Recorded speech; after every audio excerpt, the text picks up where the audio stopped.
This is Charlotte Talks. I'm Mike Collins. Today we continue with part 2 of our 4-part series on achieving work-life balance. In America, it's elusive because of our baked-in attitudes about work, because of the belief that if we work hard, we will be rewarded, because so much of our identity is tied up in the work we do, and because of a singular lack of policies at the corporate and governmental levels to help workers balance the demands of the job with those of the home. Today, something that should help but often doesn't because of the difficulty of finding it and the cost when you do, and I'm talking about childcare. It is a necessity for 2 worker households with young children, but it can be yet another balancing act as you weigh the costs against your income. Nearly 60% of parents told a New York Times survey this summer that child care costs were a significant strain on their finances, with more than 20% of respondents saying they spend at least $1,000 or more a month. Those costs can set up a domino effect, keeping some parents out of the workforce and causing others to hold off on having children. So, here to talk about the challenge and possible solutions is Janet Singerman. She's the president and chief executive officer of Childcare Resources, Inc., and a member of Governor Cooper's Early Childhood Advisory Council. Welcome to the program. Thank you for having me here this morning. You're welcome. She joins us here in our Spirit Square studio, along with Katie Ham on Skype this morning. She's vice president of Early Childhood Policy at the Center for American Progress. Katie, thank you for joining us, too. Things for having me. And if you'd like to be part of this conversation, you can email us at charlottetalks@wfae.org. Search for WFAE on Facebook or get to us through Twitter at Charlotte Talks. You can also watch Janet live on on Facebook Live. Katie's in the studio in Washington. So, Janet, let me start with you. If you have 2 working parents with a young child or children, you have 2 options. One parent stops or seriously adjusts their work schedule, or you find childcare for the child or children. So aside from how difficult that is to find, because I have colleagues who've told me how difficult. If you're thinking about having a child, you better find childcare now. They have said. What does the expense involve do to a person's ability to achieve any sort of work-life balance? Well, I have some data here for you. Okay, I knew you would. The average cost of child care for a birth to 5-year-old child here in Mecklenburg County in center-based care is $11,908 a year. In family child care, it's $8,000. Stop right there. Who can afford that? It's difficult for many families to afford. And you talked about a family with 2 parents in it. Think Right. about a single parent as well with a Okay. child. So go ahead. So $11,908 a year for center-based care, about $8,800 a year for family child care, but that's an average of birth to 5. So now let's break it down by age, because the younger the child, the more expensive the care. So for an infant, the average cost in Mecklenburg County in center-based care is $12,896 a year. For a toddler, $12,000, let's call it $600 a year. For a 2-year-old, $11,960 a year. For a 3 to 5-year-old, that just reduces to about $11,050 a year. So the first 5 years of child care in Mecklenburg County is $59,540. That's before you get that child to kindergarten. Compare that, for a moment, with the cost of college tuition in our public universities. It's more, isn't it? It is more. 4 years of college tuition at UNCC, tuition and fees, $28,384. 4 years at UNC Chapel Hill, tuition and fees, $35,920. So we're expecting parents in their earlier earning years who have children in their early learning years to shoulder more of the cost and as a percentage of income. And these are the same parents who, when the child is born, need to start saving for college education. Absolutely. So you can't do both. As I mentioned to you and to Katie before we started this conversation, we're going to start by talking about this child care problem and its relation to work-life balance, and then we're going to expand into the whole child care situation, which is deep and broad. But what does this do?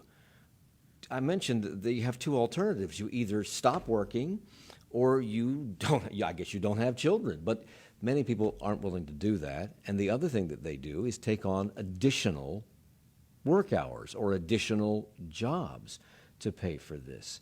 Can you have work-life balance? Can the average person have anything resembling a work-life balance and still pay for childcare and work? So to me, those are two separate questions. Okay.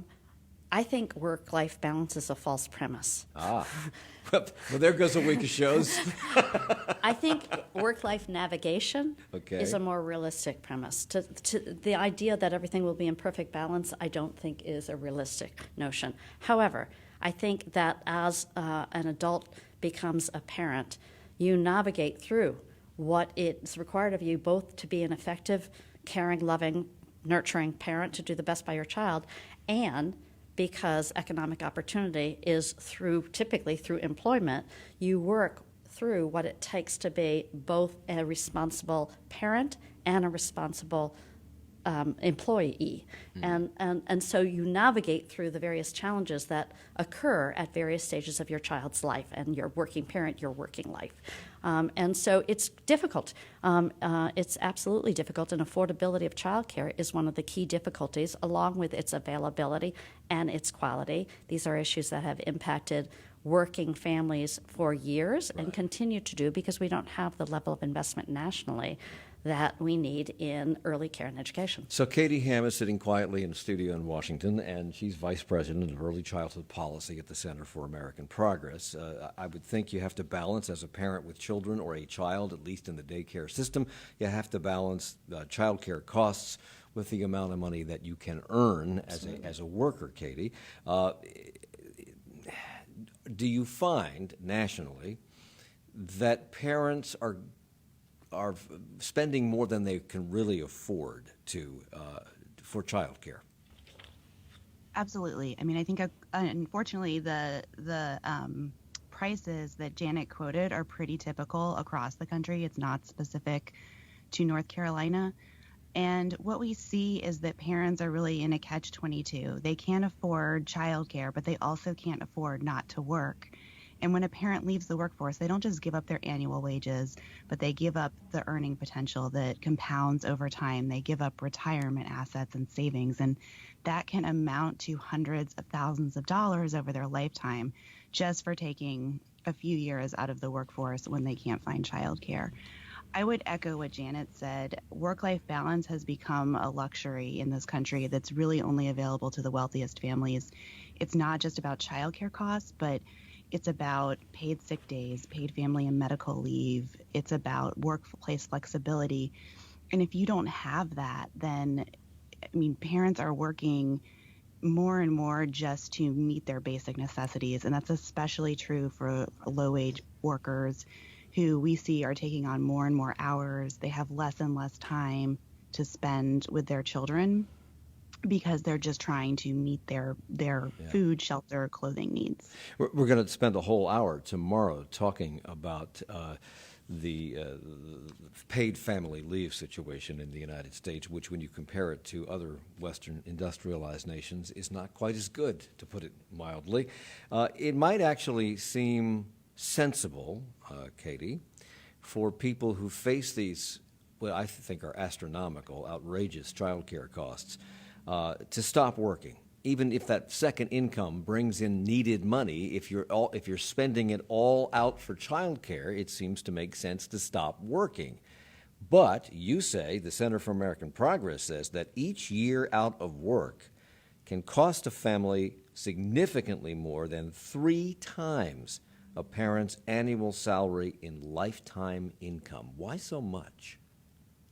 Well, because wages grow or should grow over time. So when you leave the workforce in your early 20s or your mid-20s when you have a child, you're taking time when you really need to be expanding your wage growth potential. So if you take 5 years out of the workforce and you would have put thousands of dollars away for retirement and you would have seen a wage growth of maybe 5 or 10%, you lose that, and that's going to compound across your lifetime. So if that happens, the typical person in this country will have a baby around age 26 and work, until they're in their 60s or even 70s. And so any money you save or earn early in your career compounds across decades. And so that's why we see such a loss. It's a mismatch between when people have money and when they need it to invest early in their families. Did you want to chime in on this? You look like you... Okay, well, I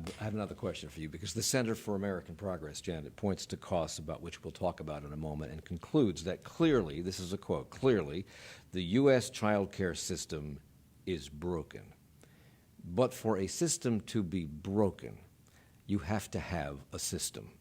Do we have one in the United States? We have a child care system. We have a licensed child care system in North Carolina and in most states. So child care is regulated in our state by the North Carolina Division of Child Development and Early Education. And so that is the formal licensed child care system. We have many other forms of child care in the United States, too. Friend, family, neighbor care, grandparent care, relative care. And we have disparate regulations across the nation about what constitutes quality, at what level no program may operate beneath. And so while we have a system of child care, it's a outrageously underfinanced system that struggles to meet the cost of quality and sustain quality and pay its workforce wages that will encourage it to acquire education and remain in service. So we have low wages, low education, and high turnover in our workforce. What regulations are in place to become a licensed child care operation? We would take this whole program if I went through the entire body of So regulations. So therefore, since there's so many regulations, does that add to the cost of child care? Regulations are designed to ensure that programs are safe and nurturing for the children who are served in them. So regulations absolutely serve a purpose. They establish the requirements of staff who work in the program. They establish the number of children that can be cared for by any adult. They establish the framework for what children will be expected or have available them to learn in those programs. They establish health and safety standards, et cetera. So regulations are absolutely essential to ensuring, they establish oversight as well. So they're absolutely essential to ensuring child well-being in those settings. Mm-hmm. So absolutely, we are a strong supporter of child care regulation. That said, even with child care regulation, because of the cost of child care, there's an economic burden on families, and there is an economic burden on the child care worker, and there is an economic burden on child care program operators. Katie, as you look around the country, and I have a minute left in this segment, as you look around the country and you look at regulations governing these licensed daycare centers, which cost about uniformly the same across the country, are those regulations adding up to the costs? Did they increase the costs of child care for people, Katie? So I would echo what Janet said. So yes, licensed childcare is going to be more expensive, but we are talking about basic health and safety standards for our children. We have unfortunately in this country had very, very tragic circumstances. Most recently, I read an article in Pennsylvania where children died in a house fire in an in-home child care center. So we don't want to go to a place where we're having a conversation about should we have regulations or not.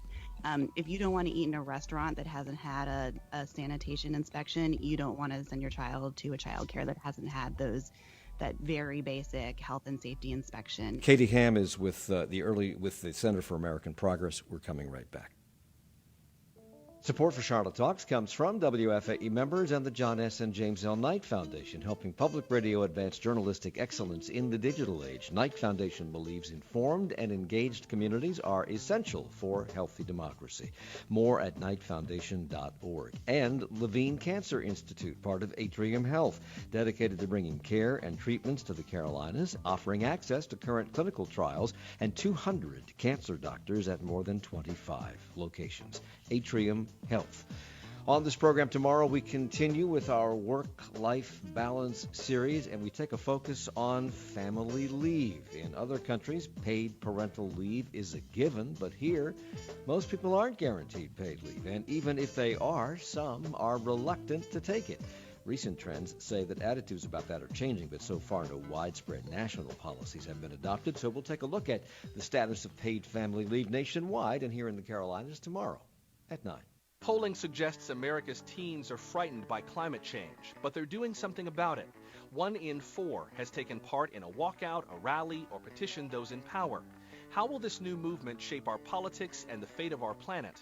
I'm Joshua Johnson. Our series, No Plan B, continues next time on 1A from WAMU and NPR. 1A coming up from 10 to noon after Charlotte Talks on 90.7 WFAE, Charlotte's NPR news source. It's Charlotte Talks on listener-funded 90.7 WFAE and 90.3 WFHE. I'm Mike Collins. We're talking about early childhood daycare, essentially, for parents who work, and how you balance the costs, which are astronomical, with any kind of work-life balance. And clearly, that's not really possible, as we're hearing this morning in great detail.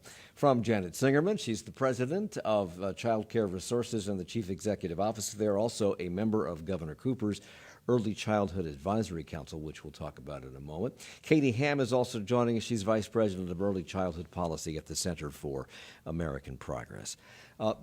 The need for child care is pervasive across the country, Janet. It also impacts a heck of a lot of people here. Childcare Resources, your organization, says that 64% of children under 6 live in households in which all parents present work. And the amount of annual income spent on child care is about 23% of annual income per child. So if you have 2 children, if I do the math right, that's 46% of your income going to child care. Does it become less expensive as the child grows older? Is it more expensive on the front end? It is more expensive on the front end, but as I quoted in those rates, really at a 5-year-old is $11,050 a year. School-age child care for before and after school is $6,620 a year. So that's the less expensive end when you're in school and only needing child care before and or after school. But that data has actually increased. So we now have in Mecklenburg County, just focusing on our county most populous in this area, just about 59,000 children under the age of 6 who live in households in which all parents present work, and that's now about 70% of all birth to 5-year-old children. Well, what happens to people who are single parents and they have 2 children or 3 children in daycare or child care? How can they possibly afford that? Well, so good question. So if you look at the cost of child care, we've got about 30,000 infants in that population of children in which all parents present work. That might mean only a mother is present, only a father present, or 2 parents both working. We've got about 29,000 3 to 5-year-olds in that cohort of children. So at minimum wage, low wage working single parent, minimum wage $7.25 an hour, maximum earnings if they could get full-time work would be $15,080 a year. The cost of child care for just one infant would consume 86% of that household income. So what are those people doing? Are they taking them to grandma or the next door neighbor or to some uncertified child care So place? many of them are doing a variety of things. One, Childcare Resources administers all Mecklenburg County child care financial aid programs. Childcare Subsidy is what it's called. Okay. It's funded federally by the Child Care and Development Block Grant or Fund, added to at the state level. And we administer all Mecklenburg County funds. It's also supplemented this year by about $20 million in Mecklenburg County funds. So we administer about over $76,000 in child care subsidy funding in a year. And families who cannot afford the cost of child care come and look to us for providing child care financial aid.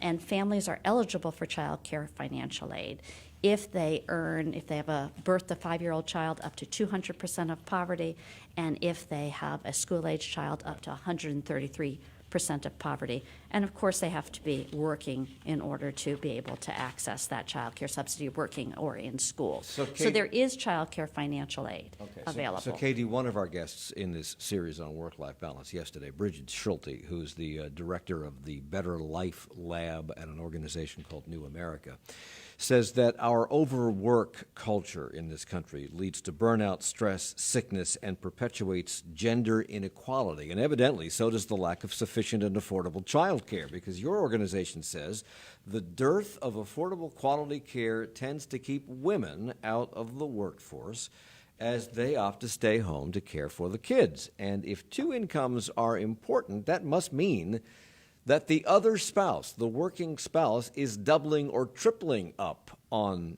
work to help make ends meet, even if the kids are being taken care of at home. What is the impact of all this, whether the mother or the father stays home or they put the kids in childcare? What is the impact on families and on their ability to do good work if they stay in the workforce? Well, we know that in this country, childcare issues are costing our economy about $57 billion a year. And that comes from lost productivity, lost wages, lost revenue. And that's not only borne by families that lose about $8 billion in wages per year, but it's also borne by companies, by slower economic growth. So we've talked a lot about the limitations of our current childcare system, but we've talked less about the potential. We don't have to live with a childcare system that doesn't serve families or childcare providers or businesses well. We can decide that instead of losing that $57 billion a year, we want to instead invest it in high quality, affordable childcare for families. And that would allow more families more women especially, to enter the workforce. It would reduce some of those productivity and lost wages, lost revenue. It would help us grow our economy over time. And so when I hear people talk about economic growth and plans to grow the economy, I feel like childcare is a really essential part of that. Janet mentioned financial aid and childcare subsidies, which are a great resource for families that can get them. Unfortunately, the current funding level for childcare assistance in the U.S. only gets us to 1 in 6 eligible families, and those are just eligible families. There are also millions of families that aren't eligible that need help paying for childcare. So we've made a choice as a country not to invest in this area, but we don't have to pick that route. We could instead pick an economic growth path that involves childcare. Well, I think the figure you threw out, Janet, was $20 million available in North Carolina for people. How much?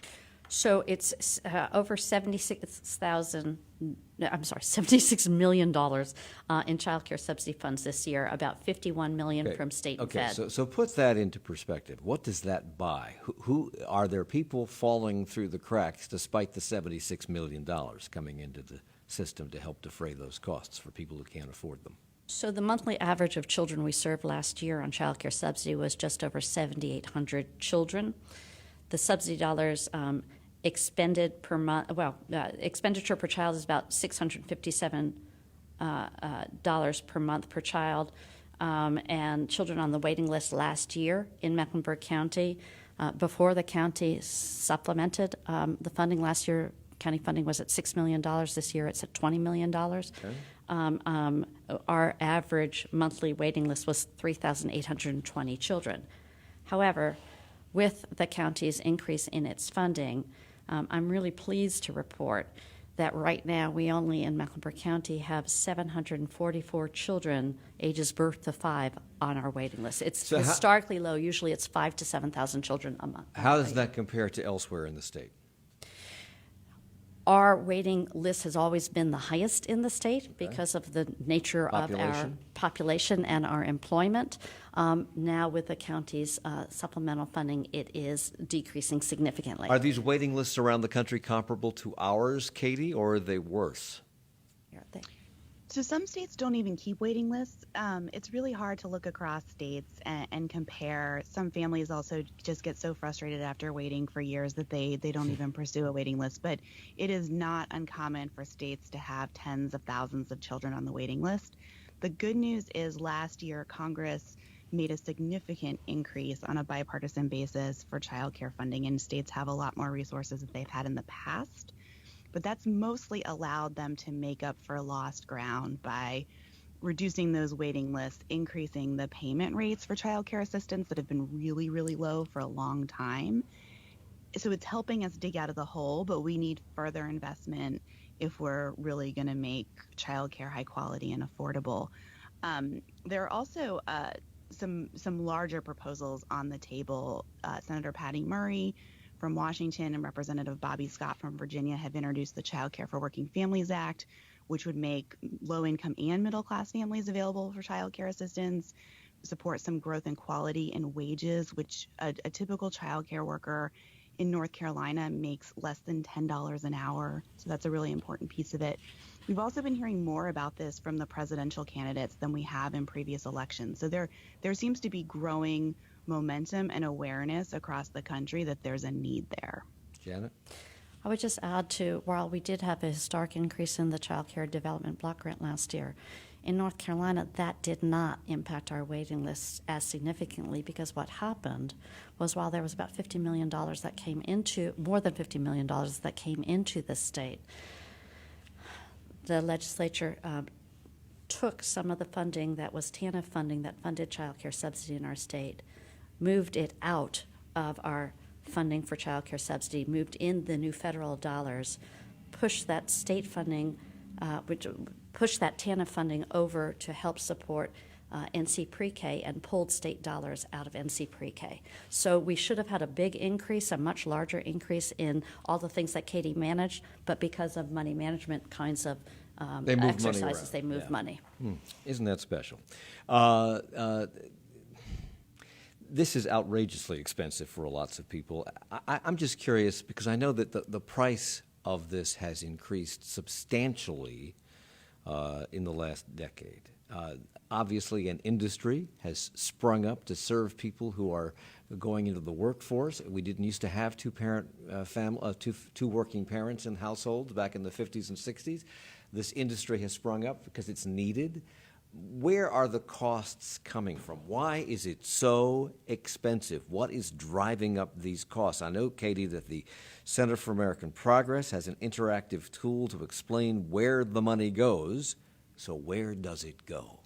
Yeah, I think there's this misconception out there that somebody's making a lot of money when it comes to childcare, and it's just not true, unfortunately.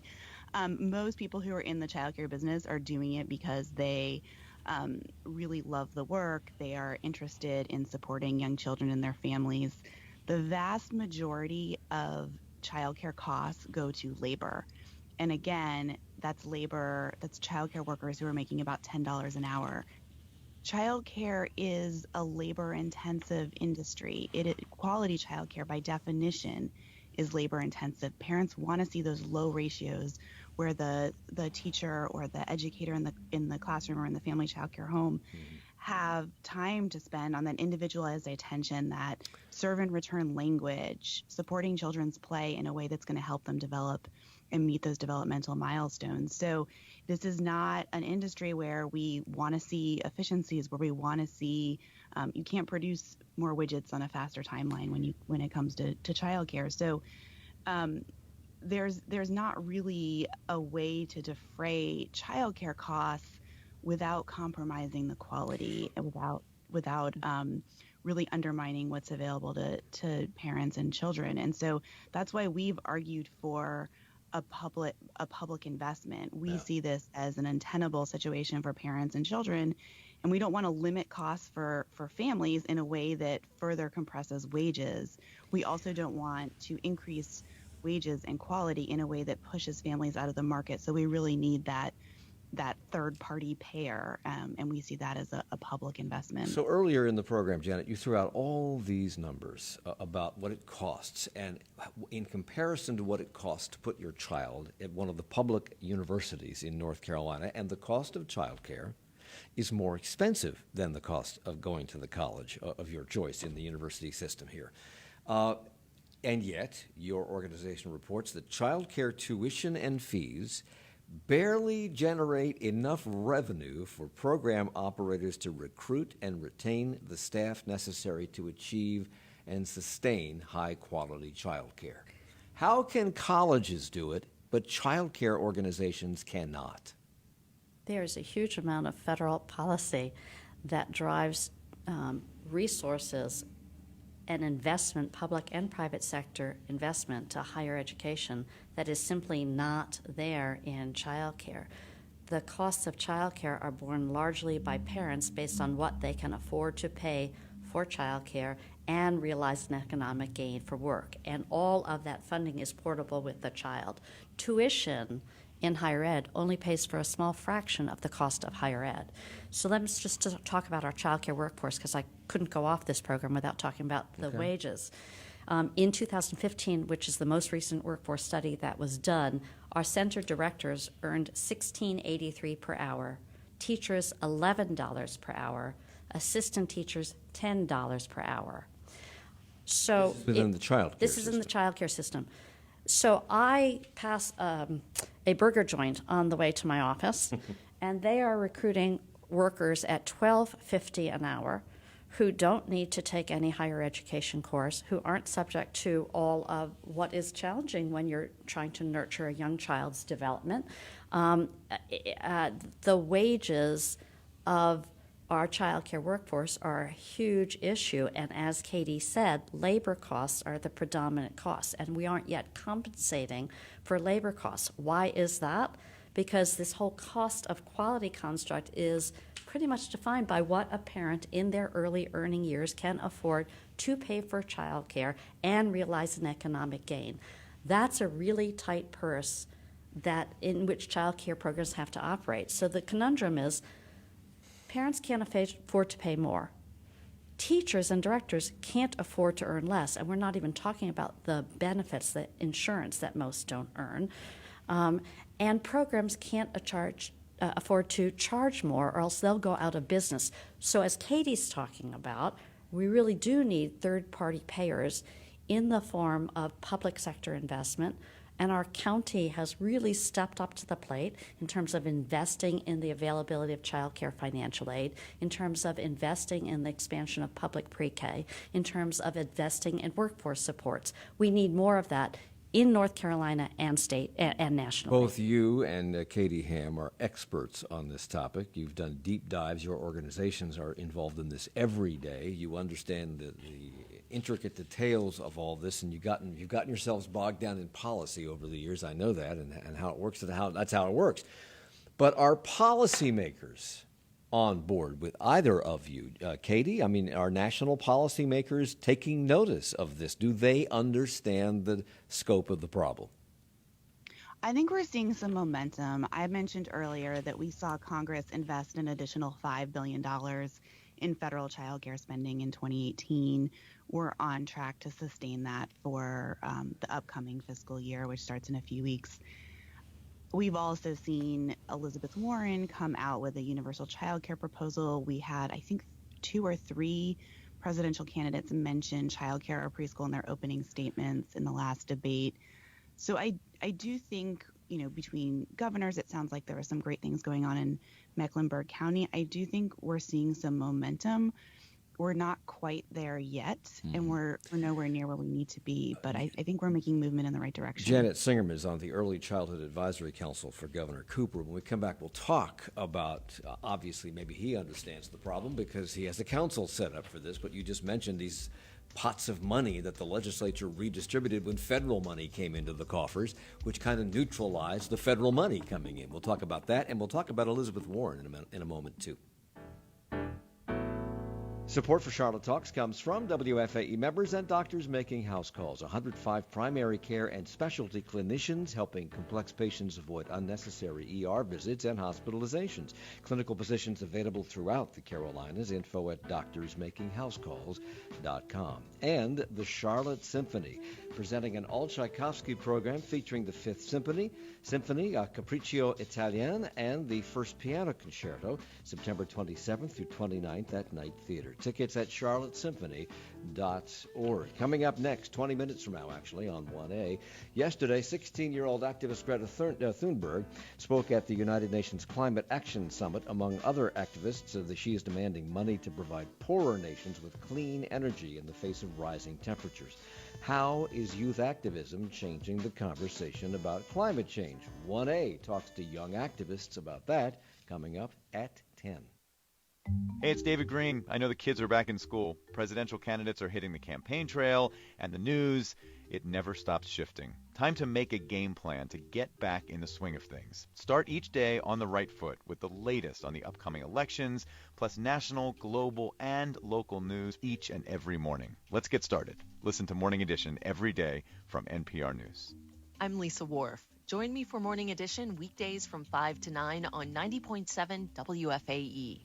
It's Charlotte Talks on WFAE and WFHE. I'm Mike Collins. We're talking about child care in America, and particularly here in North Carolina, and how it impacts your ability to have any sort of resemblance of a life-work balance, which Janet Singerman says doesn't really exist.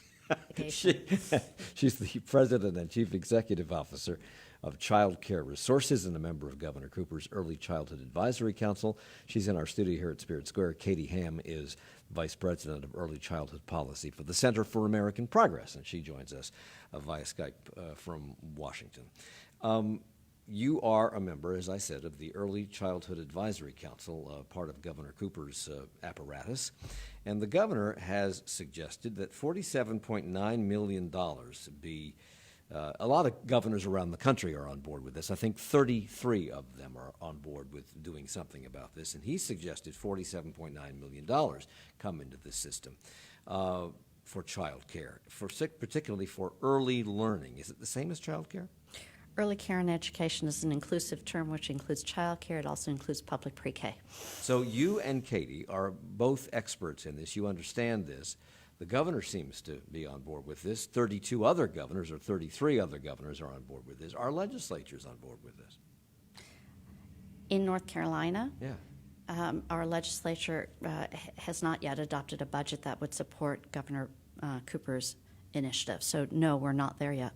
Is it mere politics? Because you told me just a moment ago off the air that there's bipartisan support among citizens in North Carolina for more. There was a poll that was done locally in Mecklenburg County that shows strong bipartisan support, with citizens being willing to pay more than $10 per month in taxes to support both high-quality child care and high-quality public pre-K. So we do have bipartisan support for early care and education. I do think it's a bipartisan issue both at the local level, at the state level, and at the national level. That said, we have also a legislature that has not yet invested at the same level that the governor would wish. So, Katie, prior to your current position at the Center for American Progress, you worked in the U.S. Office of Management and Budget as a program examiner, and one of the things you examined was federal child care. What does the federal government do for their workers in this area? So the federal government has some on-site child care through the Government Services Administration, or GSA. That is, some federal agencies will supplement that child care or subsidize it by allotting a certain amount of their budget to subsidize the cost of child care. But federal workers are largely paying for that out of pocket. And as a parent who had a child who recently graduated from a federally sponsored child care center, I can tell you it's very high quality, but it is certainly not cheap, and it's not something that would be affordable for all federal workers, mostly those who are at the higher end of the pay scale. Wow. So according to your organization, the Center for American Progress, quote, when families have access to high-quality, affordable child care, they thrive. Parents can work to provide for their families, knowing their children are safe. When care is expensive, or if a family lives in a child care desert where child care is practically non-existent, the logistical and the financial headaches this causes must force parents to struggle, and their work must suffer, one would think. It follows it logically. This cannot be new information to companies, to businesses, to the government. So why, given that two working parent families are the norm and have been for years now, hasn't more been done to solve this problem in the United States, Katie? You know, I think for too long we've relegated this to a personal burden, a family issue. And the fact that it primarily impacts the employment and wages of women, I think, has allowed us to kind of brush it under the rug and say, you know, this isn't a public policy issue. This is something that families just need to figure out on their own. And I think that's changing. We have more women running for office who've experienced childcare firsthand and know that families struggle with it and do see it as a public policy issue. We see parents organizing themselves in communities across the country to demand more. We also have brain development research that we didn't have necessarily 30 years ago that shows children don't just start learning when they turn 5 and step in a kindergarten classroom, and not even at 3 or 4 when they step in a preschool classroom. You had asked earlier about childcare and early learning, and we know that children are learning from birth, and from the minute they're born, they're observing everything around them. And so deciding that a big public investment should start at kindergarten just doesn't make sense anymore. And I think our policies just have to catch up to that reality that quality childcare is good for kids. It helps them get ready for kindergarten. It helps them meet those important developmental milestones. It, through play and through exploration, teaches them kind of the fundamentals that they're going to need to support learning across their lifespan. So I just mentioned this term childhood deserts, places like food deserts, which we've talked about a lot on this program, where you just can't get fresh food because there are no grocery stores. And those areas, the food desert areas, tend to be in lower income areas because food stores can't make the profit that they require to be in operation in those areas, which puts another burden on the people who can least afford those burdens. Are child care deserts in the same places that the food care deserts are? So we have not actually overlaid a map of food deserts and childcare deserts, but I can say we see the same patterns. So Janet alluded earlier to the operating costs being primarily supported or exclusively supported by parents and what they can afford to pay. When we hear numbers like $11,000, $12,000 a year, just for providers to be able to open their doors and pay those minimum wages and operate in a way that's fiscally sustainable, they have to open their doors in neighborhoods and areas where the families can afford those high costs. And so that means that they're primarily opening their doors in higher income areas. So for a low income parent, we know that their childcare choices are very constrained by cost and location, and the cost of operating a childcare center or a childcare home, and the fact that it is difficult to make work from a business perspective just further squeezes those parents who most need childcare and can least afford it. Janet? So we've looked at the Center for American Progress's work and tried to begin to map it to Mecklenburg County data because we have an extensive database of child care supply. We use a slightly different variable. Our population of children were children in households in which all parents present were working versus the total population of children. And Mecklenburg County has 79 zip codes. 28 of these zip codes, Mecklenburg County has 29 zip codes. 28 had at least 30 children in households in which all parents present were working. There are 7 zip codes that have 3 or more children to each licensed space. So that's 28036, 28269, 28214, 28278, 28210, 28212, and 28227. And those are lower income zip codes. Yes, but it doesn't map exactly to the crescent that we talk about. Okay. So we have a scarcity of supply in 28278, 7.9 children per slot. We have that southwestern Mecklenburg County. Mm-hmm. Up in North Mecklenburg County in 28036, we have 6.6 children per slot. In 28212, which is in the crescent, we have 8.16 per slot, but it doesn't map across the crescent. And we do have some excess supply in Mecklenburg County because our enrollment is only about 73% of our capacity in Mecklenburg County. So supply is... And yet we still have a waiting list? Remember, affordability is an issue. Okay. So we also have 100 people moving here every day, we are told by people Right. city planners, and many of those people are young people because millennials and Gen Zers want to live here. So they're in that age where childcare becomes very important to those people. Are we keeping up? Is our ability to provide that childcare keeping up with population growth here? I think what's happening is with the more recent investment, child care is an issue of economic opportunity and social mobility. So in this Mecklenburg context, this becomes really important. We have had increased investment in child care, significant increased investment with the county in public pre-K expansion through MEC pre-K, in child care subsidy expansion, $20 million more of child care subsidy funds. And we believe that as the funding sources for the market increase, the market will respond, and we're beginning to see some of that.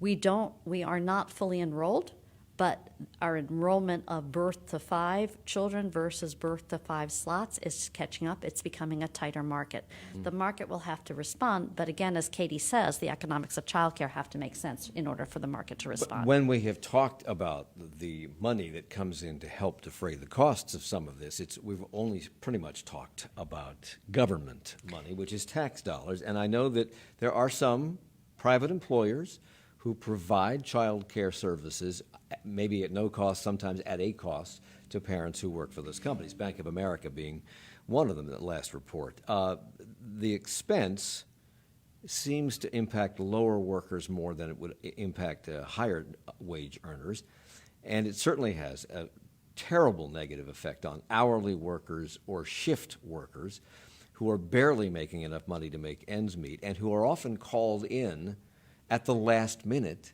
to work an extra shift here or there, and then they got to find childcare for an unanticipated period of time. According to Forbes magazine, 45% of parents report being absent from work because of childcare breakdown. They can't find the childcare they need when they need it at the last minute, and the result is that U.S. businesses lose $4.4 billion every year due to child-related or child care-related absenteeism. Katie, how do employers view this? Is it? Do they see this as an employee problem? It's up to you. You had the child, find the child care, or do they understand they may be needed to come in here and help solve this problem? I think we've seen a handful of businesses that are understanding more and more that they need to have a role in this. Companies like Patagonia come to mind that have really been out there on childcare and paid leave. On the whole, we haven't seen the demand from businesses that I would expect given how much they have a stake in this. They're losing money, and and people can't pay attention at work because they've got child care concerns, and they've got budget concerns, and they're barely making ends meet because wages have stagnated for 40 years, while the cost of child care has doubled, I believe, in the last 5 or 10 years. I mean, clearly this is not sustainable. Right, and I think even when we have seen businesses step up and provide childcare or subsidized childcare, my sense is that it tends to be more for the workers in corporate headquarters that are more likely to earn higher salaries and have professional backgrounds than the frontline workers. So you gave the example of Bank of America. I would just be curious to know, are they also providing those services for their kind of frontline bank tellers, or is it something that's more available in corporate headquarters? Janet? So Bank of America was one of our predominant leaders in this area when they established on-site childcare in the headquarters market and elsewhere. Years ago. However, that childcare program no longer exists. They do have a program that has helped their employees on a sliding fee scale with the cost of childcare. So employers engage in this issue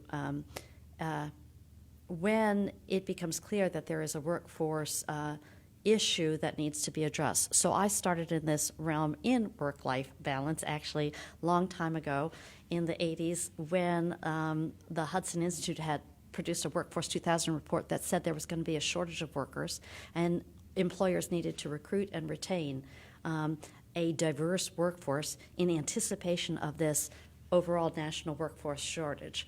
And that led us into the whole area of work-life balance, child care, responsiveness on the part of employers, whether it was on-site child care or help for families finding child care or help for families affording child care or supplements to help child care workers, a wide array of resources, not sufficient, but began to be available in anticipation of a workforce shortage. We are again in the midst of anticipating workforce shortages, both on the lower skilled worker level and on a higher skilled labor force. And I believe that is renewing corporate employer attentiveness to the issue of the availability of quality child care and the availability of a wide array of parental supportive policies. So we have a tiny amount of time left. Democratic presidential candidate Elizabeth Warren has taken note of this. She is suggesting universal child care. She advocates creating a network of government-funded care centers with employees paid comparably to public school teachers and with families earning less than 200% of the federal poverty level eligible to send their children to these centers for free. Others would be charged on a sliding scale. Is that doable? Is there money for that, given our infrastructure needs, our national defense needs, our educational needs at large, and the fact that we've cut taxes? Is that at all doable? You know, I think the question now is, how do we want to pay for childcare? Do we want to make an investment, whether it's what Warren suggests, increasing the Child Care and Development Block Grant, which is the federal funding source, passing the Child Care for Working Families Act? There are a number of ways to do it. Do we want to do something like that that's going to cost about the same as what we're losing today? We could take the pro-growth approach, or we can take the economic loss approach. A tweet from State Senator Natasha Marcus to answer your question regarding whether policymakers understand this topic. When we elect more women, the need for investments in childcare and pre-K will get more attention. We get it. We will be examining work-life balance throughout this week on this program. Tomorrow, something else that would help balance the scales if only it were available, and that would be something that has most Western industrialized nations have, and that is paid family leave. And then on Thursday, how to find fulfillment in work, which may sound like we're giving up on ever finding that balance. We're going to point it back to work. You'll have to tune in to find out if that's right. Janet Singerman with Child Care Resources and a member of Governor Cooper's Early Childhood Advisory Council. Katie Ham, Vice President, Early Childhood Policy at the Center for American Progress. Thank you both for the hour. Thank you.